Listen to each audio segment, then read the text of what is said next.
Welcome to another edition of Voice of the Citizen. This is your host, Harjot Singh. Increased level of nitrates in our water causes serious diseases amongst our infants and for everyone else. So whereas we are very concerned with what is being done at the federal level, it is our local governments which tackle with these issues, which make drinking water available to us. So that's why it's very important for us as citizens to know, to care, who are we sending to these local city councils, to our local legislatures.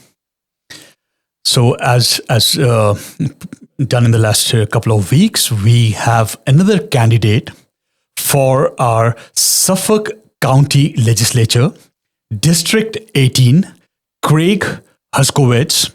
We're going to speak with him. We are going to try to understand where he stands on the issues that matter to us. Craig, you're very welcome to the show. Oh, thanks for having me back. I love being here. Craig, for the benefit of our new listeners and viewers, please tell us a little about yourself. Sure. So my name is Craig Herkowitz. I am the Democratic nominee for Suffolk County Legislature District 18, which includes Northport, East Northport, Hale Site, Cold Spring Harbor, Lloyd Harbor, Green Lawn, and other parts of Huntington. I was born in Huntington, raised in Northport, graduated Northport Public High School, class of 99. I was an attorney in D.C. for 8 years. I worked for 2 federal law enforcement agencies, the U.S. Marshals Service and the FBI. Then I moved to the Department of Justice Criminal Division, first in the Narcotic and Dangerous Drugs section, and then the Asset Forfeiture Money Laundering section. After 8 years in D.C., I moved back to New York to work for J.P. Morgan Chase. Then I was appointed Assistant Counsel to Governor Cuomo, where I was the Chief Legal Advisor for financial matters in the state of New York. And I oversaw the Department of Tax and Finance, the New York State Insurance Fund, and the Department of Financial Services. And then during COVID, it was all crisis management, and implemented telehealth, waiving co-pays for the vaccine, and worked on legislation that made Juneteenth a state holiday, providing tax relief for small businesses and reopening up Broadway. After the governor's office, I became a criminal defense attorney, and then I was appointed an administrative law judge for the New York City Department of Finance. And I resigned as a judge to run for office, and last year I was the Democratic nominee for State Senate District 2, which was a very bad year for Democrats. And one of the biggest issues that I heard while knocking on people's doors was about the migrant crisis. There was a lot of resentment towards Democrats for being soft on the border and providing housing for migrants, debit cards for migrants. And so there was a lot of resentment there. And because of that, I became an immigration attorney. And that's what I'm doing now because I know that things are going to get worse before it gets a lot better with attacks on immigrants in the community. And right now I'm representing a lot of people who are seeking asylum because they were persecuted in their home countries.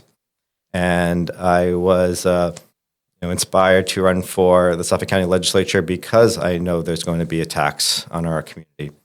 And so I am running now, and we have an election on November 4th, and I hope everyone comes out and votes. Craig, we are so happy to have you here. The rich experience that you've had, in private practice with law enforcement, with governments at all different levels, with the finance aspect of it, I think you are the kind of person we need first to make us understand what's going on as citizens, and then to navigate the ship, because you see,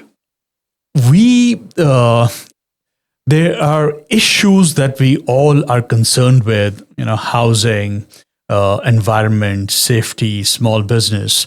But I'm going to talk to you about some specifics today because of your experience. That recent multi-year financial plan report that we saw, we are doing well for now, but it projects that, we might be seeing some deficits in the coming years. And we have a huge dependence on sales tax in this county. we're concerned if the consumer spending goes down, it's going to affect our pocket, our taxes. Can you, before we talk about anything else, tell us what do you plan to do to safeguard that tax base and increase the tax base that we don't have to depend only on increasing the property taxes for our residents? Yeah, and we have extremely high taxes in Suffolk County, and we're not getting our fair share of funds. A lot of our funds go to Albany, and Albany dollars go to other parts of the country. And as someone who's a financial expert, my focus is on bringing in more dollars to Suffolk County. And we've seen, what we can do when, as we unite as the county to identify projects that need funding, getting grants from Albany. But it is going to be very challenging times right now.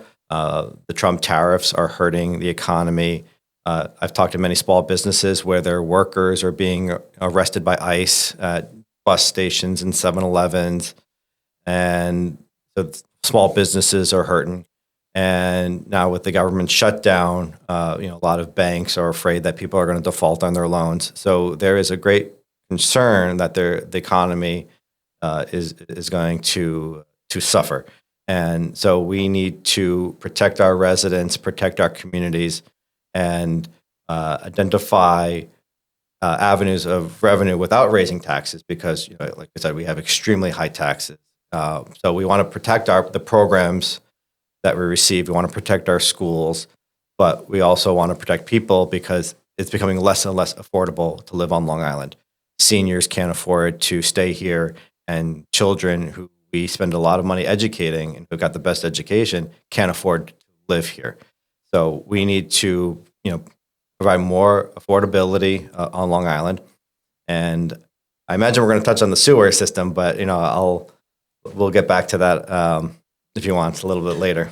Yeah, we will talk about the sewer systems because that's very important. And, why it's very important is because this thing that you touched upon, the housing is fundamental to all issues, even for small business.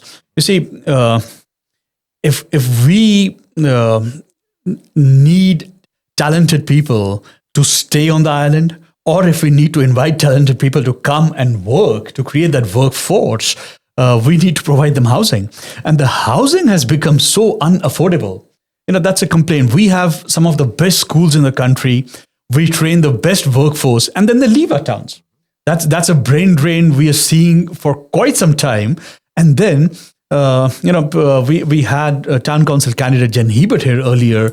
She gave us an example where we are inviting talent and they find it difficult to come in because it's so difficult to afford housing.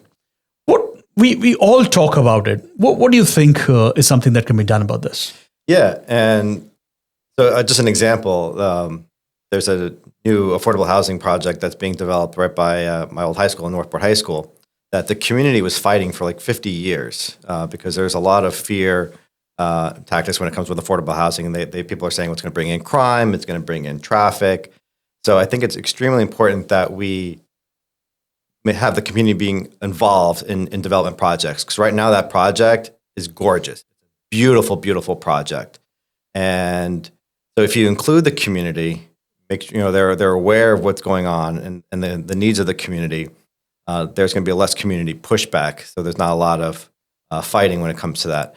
But to go back to the sewer system, the sewer system is going to allow for more development to be made on Long Island. So I'm really, really excited about the sewer systems. It's not just environmental because the sewer system is going to help remove nitrates from our water, help improve our water quality, but it's also going to allow for more development, smart development. So I'm really excited about future development projects. But that's something that's going to take years and years. But right now, in the immediate, we have to identify areas where we can build affordable housing, like the project by Northport High School. If you go by there, it's a beautiful, beautiful gated community that's going to provide housing for veterans and for people with disabilities. And I'm really, really excited about that project. One of the problems is, and that's one of the reasons that we have you here, people, public, citizens, we don't get to know what's happening in the powers of corridor, and that's not the way our democracy should run. Right. Yeah, and we need to have community input. They just dug up the road right by my house, and had I not known that was the sewer system, I'd be like, well, why am I trapped here? What's going on? But I was just so excited that they were, digging up the road to install the sewer system there. So, you have people be aware of what's going on, have them included, and then there's a less community pushback, and then we can develop the community that benefits the community. Yeah, see, housing is such a central issue. Our elders, our seniors, who have huge houses in this area, and they might want to downsize. They can't afford something where if they want to downsize, right? Yep. So we have to make that housing available at some stage. And as you say, sewer system is very fundamental to that development. Is that right? Correct. Yeah, 100%. It's so antiquated that we are mostly on septic tanks, and I can't believe we haven't had the sewer system already. But when we install sewer systems, we're going to be able to have more development because right now we're very limited in the development because of the septic tanks. Craig, you're a lawyer, and you have worked very closely with the way financial setup works in this state and this county. We hear that we contribute much more than we get back from Albany. But I was trying to look it up, and it said that NASA and Suffolk contribute around $24 billion a year, and what we get back in state funding is around $10 billion. Can you throw some light on this? Yeah, and if Suffolk County were a state, it'd be larger than 10 states in the country. And and the reason why we're not getting our fair share is because we don't have strong enough advocates in our government that is working with Albany to help bring in more of our tax dollars. So, even though this is I'm running on the county legislature side, I'll be working with Albany to help bring in more dollars. And the way Albany works, it's very, very political. Everyone is trying to bring in more money into their district, and right now, Albany is controlled by the Democrats. They have like a super majority in Albany right now, and Long Island is heavily represented by Republicans in Albany. And I'm not saying this is right or fair, but when it comes to allocating funds, leadership is allocating funds to representatives in Democratic districts because they are able to strongly advocate for their constituents. But while the Republican representatives are less effective in bringing dollars into their districts because they really don't have a seat at the table. Whatever the reason, and I don't know if that's something that can be done at the county level, or it would be more of our representatives that we've sent to the state assembly. But we definitely need voices. We need advocates for us. We need that funding. And again, going to need in our local government, going to understanding who's going to advocate for us, who's going to fight for us, and what are the issues that they're going to fight for us is fundamental. Is very important for us to know who our candidates are, what are their issues, what do they stand for. At a very basic level. So I'll ask you, what do you think are the issues, other than what we already discussed, confronting the citizens in your district? Yeah, I think we touched upon the big issues because I think that I hear the most about is affordability and the environment. Mm-hmm. People talk about public safety as well. People want to feel safe and secure. But it's really the cost of living. Long Island's becoming less and less affordable. And we need to do more to ensure we get our fair share of funds. And and also immigration is a big issue that I'm hearing now, even though that's a federal issue, how that's impacting our economy, how it's impacting our families on Long Island is a big issue. And people are scared. People are afraid that the attacks on our community. And so even though on the local level, we can still stand up and support our community and fight to protect our residents. We started the show by talking about nitrates. Our water quality is very important, just as anywhere else. But in this district, in this area, we are surrounded by water everywhere, and it's a very big part of our lives. Taking advantage of you being here, what can you explain to us a little bit? How does it even work? Who does the heavy lifting when it comes to things like water quality? Is it our town councils? Is it our county legislature? Is it the state government? Is it the federal government? Can you throw some light on this? Can you give us some idea? Yeah, I mean, everyone's involved. And, an example on the county level, there was a bill in the county legislature that would have helped remove microplastics from our water. And that bill was killed.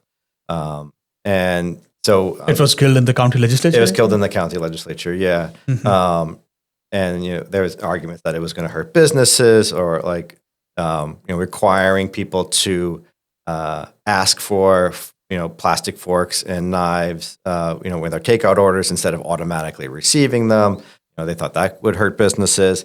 But, I think, we need to, I mean, I don't mind that, that 5-cent plastic bill, the 5 cents tax on plastic bags. I think people were upset about that at first, but I don't think people are realizing that it's providing more harm. It's providing more benefit to the community and into protecting our waters, because we are a coastal community. We need to do more to protect our water, not just from an environmental perspective, but from a health perspective and from a standard of living level. That the environment is not shouldn't be a partisan issue.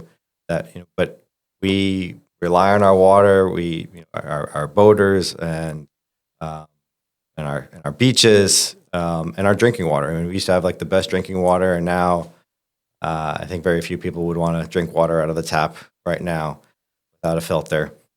So a lot can be done to improve our water quality.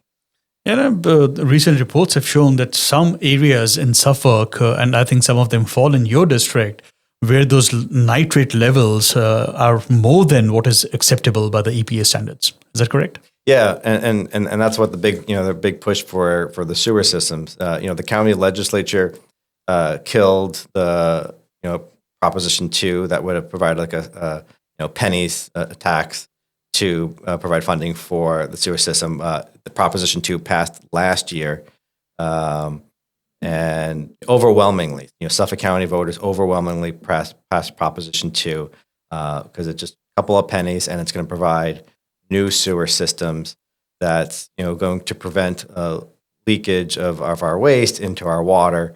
And I think it's going to go a long way in the future to remove nitrates and improve our water quality. And it's going to be a years-long construction project. It's starting now. It's starting right now on houses that are close to the water because that's where a lot of the sewer leakage is. But eventually, we're going to look to expand all over Suffolk County, and I think it's going to go a long, long way of improving our water quality. You spoke of Proposition 2. There's a Proposition 2 this year as well, which increases the term from 2 years to 4 years for the county legislators as well. Can you want to tell us a little about that? Yeah, I'm not excited about Proposition 2 this year as I was last year for Proposition 2. But on the state level, they're moving the local county elections to even years to run with the congressional races, which I think is a good idea because instead, I think a lot of people have voter fatigue, voting every year, and so now you can have all the elections on even years. But what this bill, what the Proposition 2 does is going to expand the term limit from of county legislators from 2 years to 4 years. And I think that's kind of a little bit of a power grab. It's going to remove some accountability to the voters. Congressional candidates run every 2 years. I don't see why county legislative candidates should run 2 years as well. But it's but I mean, and on the other side, people are arguing, well, if a county legislature has a 4-year term, they have more time to complete projects. But that's kind of like the argument on the other side. There are arguments on both sides, as you said. For voters, it might be beneficial for them to see their candidates in 2 years, their legislators, right? Because otherwise they don't get to see what's going on. Yeah, 100%. And that's what I'm saying. That's about accountability. If people don't knock on doors unless it's an election year. Yes. So there's a lot of this is an opportunity for voters to get to meet their legislators and also to hold the legislators accountable to the voters and to their constituency. So there could be an issue down the line. Yeah, and putting it in even years, I think the advantage of putting it in odd years, there again advantages and disadvantages to it. But if you put it in odd years, I think the focus is very heavily on the local issues. It is. But the problem there is that local elections are notoriously have very, very low turnout. That's true. So the thought process is if you do it on the even years in a congressional race or a presidential race, you will have a higher turnout and more voter engagement. And I think that's the problem that we are facing in this election is trying to get people engaged and to vote. And that's why we're trying to reach out to many people as possible because your vote matters so much more in a local election because of the fact that it's going to be very low turnout. And, we need people to get involved in local issues. And also, this is an opportunity to send a message on what's going on the federal level. That, this is an opportunity to show that we don't approve of what's going on the federal level. The attacks on democracy and integrity and in our community. So I am very hopeful that more people will be involved in this local election, and so we'll see what happens in a couple of weeks. Absolutely, Craig. We always say it's our life that's affected by what's done in our government. So it's our job for ourselves, for our kids, for our future, to get involved, to know that who is sitting in those places and what is it that they're doing for us. And this is a time in the country, both at the federal level and local levels. It's like an inflection point, right? Now, huge projects like this Melville overlay plan, right? A huge plan. So it will have a huge impact on our lives. And rather than complaining about it after 10 years, we can get involved and influence what happens there. Yeah, and I think one of the biggest problems is all this misinformation out there and fear tactics, which kind of slows things down a lot. And that's why we need the community involvement and being engaged. And because I think there's great opportunity with the Melville project, having a walkable community with affordable housing, and so I think it's a great opportunity. But I think there's a lot of different interests that are going back and forth that are slowing things down. But I am optimistic that could turn out to be a great project. Even besides those allegations of corruption and all that, it's just that people are divided on very basic fundamental issues of what is the nature of the neighborhood that they want. Right? It's a fair point. People have different opinions on things, different expectations, but the most important thing is their participation, and the most important thing is the exchange of information. People need to know what's going on, and that's when they make an informed decision. Yeah, 100% agree. And I think that's the problem right now is there's a lack of community involvement, engagement. And I understand everyone's busy with their own lives, but I think our government needs to do more to reach out to the community to get their input and make sure every voice is included. Yeah. Craig, you have had such a rich career. You are a successful immigration attorney right now. I would ask you, what's your motivation behind taking this step at this stage of your life? Well, I wouldn't necessarily say I'm a successful immigration attorney because we had some really tough losses because Donald Trump fired over 130 immigration judges. Judges are afraid to grant asylum. I've definitely had some big victories. A couple weeks ago, I got a 62-year-old grandmother out of a detention facility who had no reason to be there, and I successfully reunited a mother who got separated from her child. So we still have wins, but it is a very, very challenging time. But that's what inspired me to become an immigration attorney because I knew that there's going to be an attack on immigrants in our community. And I'm really afraid what's going to happen now. The U.S. Supreme Court basically said that racial profiling is going to be allowed by ICE. You're seeing ICE arresting U.S. citizens, targeting people who look like they weren't born in this country. And it's very anti-American, and it's very scary. I've talked to so many families who are afraid to go to work or take their kids to school, and it's really horrific. And so I wanted to do what I can on a small part to help individual families who are facing attacks from our government. And what inspired me to run for office is trying to help more people on a larger scale because I think things are going to get worse before it gets better.